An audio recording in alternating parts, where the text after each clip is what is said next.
Memorial. நான் ஒரு கதை புக் படிச்சிருக்கேன். இந்த கதை புக் பேர் சந்தனக்கூடு. இந்த எழுதின எழுத்தாளர் கார்த்திகா கவின்குமார். நான் கதையை சொல்கிறேன். ஒரு நாள் சாகுல் பள்ளிக்கூடம் போயிட்டு வந்துட்டு அவங்க தாத்தா ஊருக்கு போனான். அங்கே ஒரு சந்தனக்கூடுன்னு ஒரு திருவிழா இருந்துச்சு. அங்கே நிறையா ஆட்டம் பாட்டம் கொண்டாட்டமாக இருந்துச்சு. அவங்க தாத்தா கையை பிடிச்சிட்டு நடந்து போயிட்டு இருந்தான்.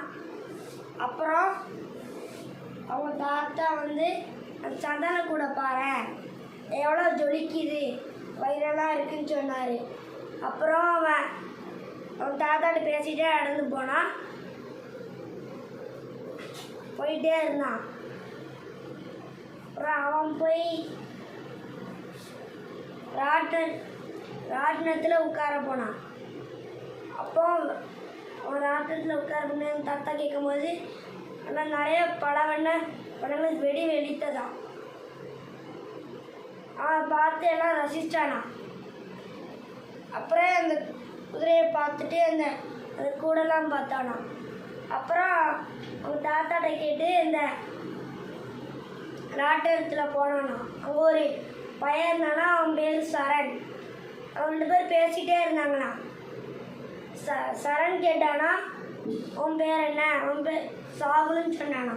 2 பேர் சாகுல் சரண்டை கேட்டானா அவன் பேர் என்ன, அவன் சரண் சொன்னானா.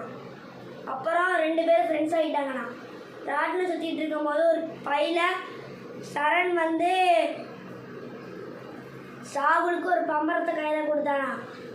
அப்புறம் சாகுல் சொன்னானா, வேணாப்பா, எங்கள் தாத்தாவும் அம்மாவும் யார்கிட்ட எது வாங்கினாலும் திட்டுவாங்க அப்படின்னு சொன்னானா. அப்புறம் கோச்சிட்டு சரி பரவாயில்ல விடுப்பான்னு ராட்டினம் கீழே அவன் நடந்து போயிட்டானா. அப்புறம் அவங்க 2 பேரும் எப்படி ஃப்ரெண்ட்ஷிப் ஆனாங்கன்னு நீங்கள் புக்கில் படித்து தெரிஞ்சுக்கோங்க. அடுத்த கதை நெகிழி துண்டு. அப்புறம் ஒரு பையன் பள்ளிக்கூடம் போயிட்டு திரும்பி அம்மா பசிக்குது பால் தாங்கன்னு கேட்டானா. அவன் பேர் அமுதன். அமுதன்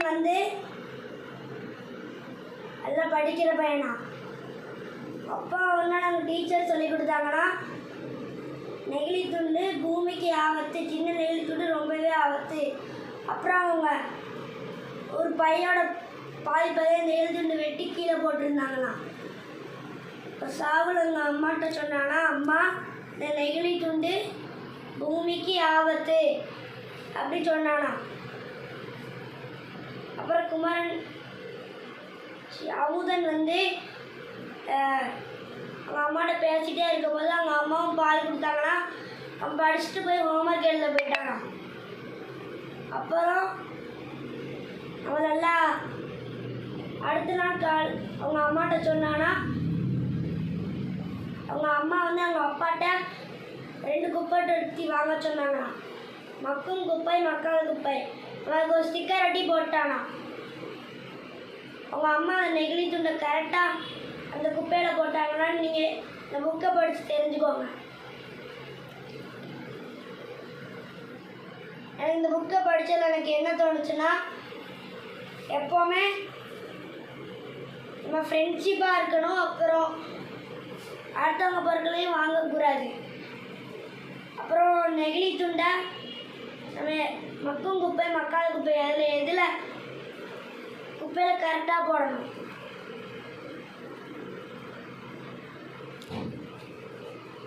எனக்கு இந்த புக்கு ரொம்ப பிடிச்சிருந்துச்சு.